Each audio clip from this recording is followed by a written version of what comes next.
अब तक हमने देखा अदिति के गालों पर निशा के मारने से सूजन आ जाती है, जिस पर प्रेम आइसिंग कर रहा होता है।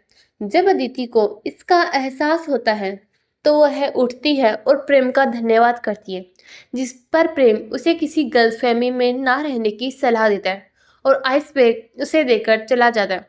वहीं जब वो डिनर के लिए नीचे आते हैं तो अदिति को उदास देखकर वो उससे उसकी वजह पूछता है। तो अदिति बताती है कि उसे अपनी फैमिली की याद आ रही है, जिस पर प्रेम उससे उनसे बात करने की सलाह देता है। जिस पर अदिति उसे बताती है जो भी उसने किया उसके बाद वो उससे बात नहीं करना चाहते, और अगर उसने उन्हें सच बताया तो वो कभी खुद को माफ नहीं कर पाएंगे। यही सोचकर कि उनकी लाइफ को बचाने के लिए मैंने अपनी लाइफ खराब कर ली। वहीं ये सब सुनकर प्रेम को अच्छा नहीं लगता और वो गुस्सा होकर अपने रूम में चला जाता है।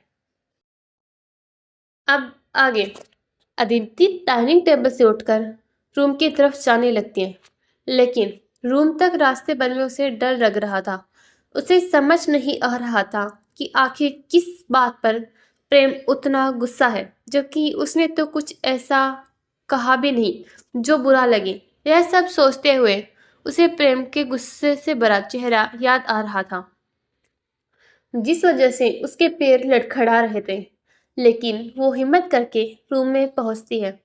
वह जब वहां पहुंचती है तो देखती है कि प्रेम गुस्से में अपने लैपटॉप पर कुछ काम कर रहा था।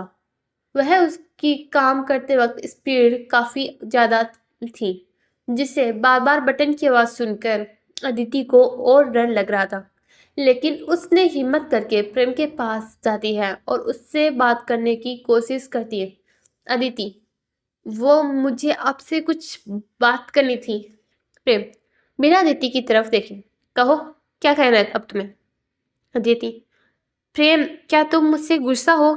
नीचे जो हुआ उस बात को लेकर क्या मैंने तो वही कहा ना जो सच है। आखिर हमारी शादी है तो एक डील, और कौन सा बाप खुश होगा अपनी बेटी की ऐसी शादी के बारे में सुनकर जो कि एक डील है। और आपने भी तो यही कहा है हर बार कि आपके लिए ये शादी सिर्फ एक साल का कॉन्ट्रैक्ट है जो हम दोनों ने साइन किया है। तो ऐसे में मेरी बातें गलत कैसे हुई और आप मुझसे नाराज क्यों हो रहे हैं? प्रेम, मिस अदिति, मैंने कुछ गलत नहीं कहा। ये शादी सिर्फ एक साल का कॉन्ट्रैक्ट ही है और कुछ नहीं। और हाँ, अपने आप को बार बार इतनी इम्पोर्टेंस देना बंद करो। मैं अचानक से वहां से उठकर आया क्योंकि मुझे एक इम्पोर्टेंट प्रोजेक्ट सबमिट करना था जो मैं भूल गया था, और बिजनेस में हर सेकंड की इम्पोर्टेंस होती है, अगर आपको पता हो तो। वैसे भी आप भी तो बिजनेस की स्टडी कर रही है, तो आपको तो पता होना चाहिए। Aditi, I am sorry mister Singaria, मुझे लगता है इस बार भी मुझे ही कोई गलतफहमी हो गई थी, इसलिए मैं आपसे माफ़ी चाहती हूँ। कोशिश करूँगी कि आगे से ऐसा ना हो। प्रेम, आपके लिए यही अच्छा होगा मिस अदिति। कहीं ऐसा ना हो आप इस साल में किसी गलतफहमी में रह जाए और अपनी ज़िंदगी खराब कर ले। जो आपने अभी थोड़ी देर पहले कहा वो सच ना हो जाए। अदिति, ऐसा नहीं होगा मिस्टर सिंगारिया, आप फिक्र मत करिए, और हाँ, गुड नाइट। प्रेम उसके पास एक नज़र देखता है और कुछ ना कहकर अपने लैपटॉप पर फिर से ध्यान देने लगता है। वही अदिति भी जाकर बेड पर सो जाती है। काफी देर तक करवट बदलने के बाद उसे आखिर में नींद आ ही जाती है।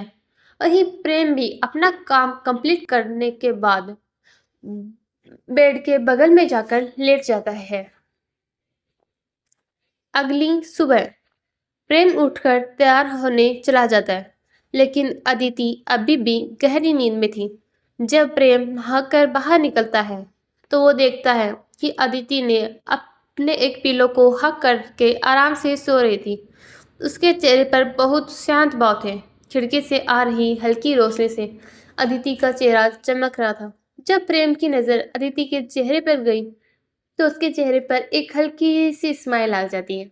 लेकिन जैसे ही उसकी नज़र अदिति के सीने से लगे हुए पीलो पर गई, उसका चेहरा गुस्से से लाल हो गया। उसके कदम धीरे धीरे अदिति की तरफ बढ़ने लगे। वो अदिति के पास आकर रुक जाता है और अदिति के हाथों से उस पीलो को लेकर दूर फेंक देता है। वहीं अदिति भी इससे डर जाती है और उठकर देखती है तो प्रेम उसके सामने गुस्से में खड़ा था। वही उसका पीलो दूर जमीन पर पड़ा था। ये देखकर अदिति को गुस्सा आ जाता है। अदिति गुस्से में, क्या बदतमीजी है ये प्रेम, मिस्टर सिंघानिया। प्रेम उसे घूर कर देखते हुए, मैं नहीं चाहता मेरी वाइफ आलसी हो और ना ही मैं ऑफिस के लिए लेट होना चाहता, इसलिए जल्दी से उठो, मुझे भूख लगी है। अदिति, मिस्टर सिंघानिया आप आलसी नहीं है ना, इतना काफी है, मुझे बन जाने दीजिए आलसी। और हाँ, ऐसा तो है नहीं कि मुझे खाना बनाना है, मुझे यकीन है अभी तक आंटी ने खाना बना दिया होगा, इसलिए जाकर कर लीजिए और मुझे सोने दीजिए प्लीज। यह कहकर वो वापस सोने लगती है। प्रेम, हाँ खाना तुम्हें नहीं बनाना, लेकिन तुम अपने हस्बैंड के साथ बैठकर खाना खा तो सकती हो, मुझे तुम्हारी कंपनी मिल जाएगी, इसलिए उठो अब जल्दी। अदिति कंबल ओढ़ते हुए, नहीं मुझे नहीं देनी आपको कोई कंपनी, मुझे नींद आ रही है। प्रेम, तो तुम नहीं उठ रही। अदिति, नहीं नहीं नहीं, अब सोने दो मुझे। प्रेम, ठीक है, तो फिर अब मुझे कुछ मत कहना। यह कहकर प्रेम अदिति को उठाकर बाथरूम की तरफ ले जाने लगता है। वही अदिति उससे छुड़ने की कोशिश करती है और उसे रोकती है, लेकिन वह उसकी एक नहीं सुनता और उसे ले जाकर बाथटब में लेटा देता है। अदिति गुस्से में, मिस्टर सिंघानिया ये क्या किया आपने, अब पागल हो गए। प्रेम, अगर तुम चाहती हो कि मैं और पागलपन ना करूं तो जल्दी से नहाकर बाहर आओ, वरना अगले पल मैं अंदर आकर इसमें तुम्हारी हेल्प करने में बिल्कुल भी बुरा नहीं मानूंगा। अदिति खींचते हुए, आ रही हूँ, अब बाहर जाएंगे आप। इतना सुनते ही प्रेम नीचे जाकर ब्रेकफास्ट के लिए अदिति का इंतजार करने लगता है। वही अदिति भी जल्दी से तैयार होकर नीचे आ जाती है, लेकिन अभी भी उसका चेहरा गुस्से से लाल था, जिसे देखकर प्रेम के चेहरे पर हल्की सी स्माइल आ जाती है, लेकिन जल्द ही वह अपने चेहरे को नॉर्मल करता है। अदिति बैठते हो, अगर मुझे घूरना हो गया हो तो खाना खाओगे, अभी 2 मिनट पहले तो आपको बहुत भूख लग रही थी, तो अब खाइए जितना खाना है। प्रेम अपनी आईब्रोज को उठाते हुए, तुम्हें नहीं खाना है। अदिति, जी नहीं, मेरा हस्बैंड का इतना गहरा प्यार देखकर ही बर क्या है मेरे पेट। प्रेम, तुम मुझे ताने मारी हो। अदिति, नहीं, अभी अभी आपने जो किया ना, मैं इसके लिए आपको शाबाशी दे रही हूँ। प्रेम अपनी बोहे उचकाते हुए, लगता तो नहीं है। अदिति, प्रेम बकवास बंद करोगे तुम, पता है मुझे कितनी अच्छी नींद आ रही थी और कितना प्यारा सपना भी जो आपकी वजह से टूट गया। प्रेम, अगर तुम अब अपने सपनों की दुनिया से बाहर आ गई हो तो रूम में कुछ ड्रेसेस रखी है, उनमें से आज की पार्टी के लिए सेलेक्ट कर लेना और मेरे आने से पहले तैयार हो जाना, मुझे लेट लतीफ लोग पसंद नहीं है। अदिति गुस्से में, आप मुझसे पूछ रहे हैं या बता रहे हैं। प्रेम, मैं तुम्हें बता रहा हूँ कि तुम्हें मेरे साथ आज पार्टी में जाना है, इसलिए टाइम रहते तैयार हो जाना, समझ आए। अदिति, और अगर मैं ना जाऊं तो। प्रेम, तुम्हारे पास ऐसा कोई ऑप्शन नहीं है, कॉन्ट्रैक्ट में साफ साफ लिखा है तुम्हें मेरे साथ जाना होगा, वो हर जगह जहां जाना जरूरी है और तुम चाहकर भी पीछे नहीं हट सकती हो, get the point. Aditi, okay fine, चल रही हूँ मैं तुम्हारे साथ, लेकिन अभी मैं जाऊँ अपने रूम में, अगर आपकी इजाजत हो तो। वो क्या है ना, मुझे बहुत काम है।